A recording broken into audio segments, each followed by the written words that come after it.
Good afternoon, Amelia Underwood here, and I just want to share some of my feedback on utilizing the Smart Thinking tool this semester. So I have a little bit of a disclaimer. I teach at college over at James Madison, and so I felt like I've been pretty familiar with editing other people's papers and writing myself, but it was extremely helpful since I've been out of grad school for a little bit to get back in the swing of very meticulous writing, very careful writing style, both in content and in the documentation. So I was very pleased with having a free tool like Smart Thinking to utilize. When I first, I guess the first comment I'd like to make about them is that they are extremely responsive, and I always got my paper back within 24 hours, which is so helpful.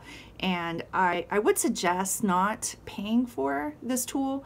I think we can use it as a discipline, an accountability measure to know that we can complete the assignment submission by the time that is on our syllabus, and it's so hard to do that. And having these external signposts for us to be able to stay on track is helpful. I know with kids and teaching, it's challenging, but like I said, I think it's very helpful to have that accountability measure.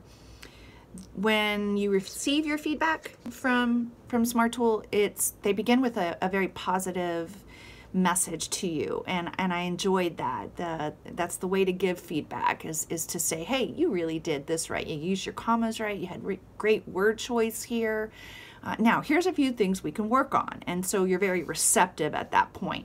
It's very easy to become defensive about our own writing, and so to be able to step back and say, please provide me all the feedback you can give me, but have it presented in a way that's professional and kind is just very life-giving, and I enjoyed that part of it.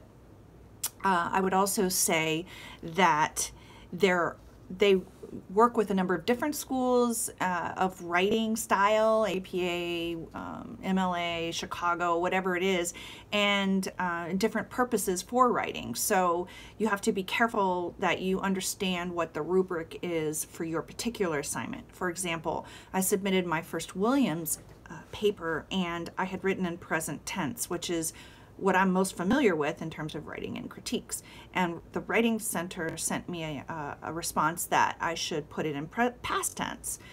I was a little confused about that, but I just went ahead and rewrote the paper and submitted it. And sure enough, it should have been in present tense. So what I would suggest is that you take a look at what your assignment requirements are, and if there's any feedback you receive that seem to be a little off or you're not quite sure about, your professor will always be the final guidance on what they want for their paper. So the other thing that was really great is that I tell my students not to write in passive voice. Now, in the Williams book, we found that there are some times that you can use passive voice, but for the most part, I find it to be a form that weakens your argument, and you just don't sound as strong. So I was really glad to have the opportunity to go through and eliminate all forms of to be. I was surprised too, because I thought I didn't use passive voice, but there were times it snuck into my writing. So I was glad to have that requirement put on me, and I'm going to tell my students that as well. And when I tell you not to write in passive voice, here's one way you can make sure you don't, and that is go in and search for forms of to be. And so that's very, very helpful. I think that this course has been so great for me. I've been out of grad school about 5 years since I did my master's, so I'm glad to have time to move back into critical writing and thinking, and this course was a good refresher for that. I start the PhD on Monday, so I'm very excited, and I've really enjoyed reading everyone's comments and providing comments and all the encouragement.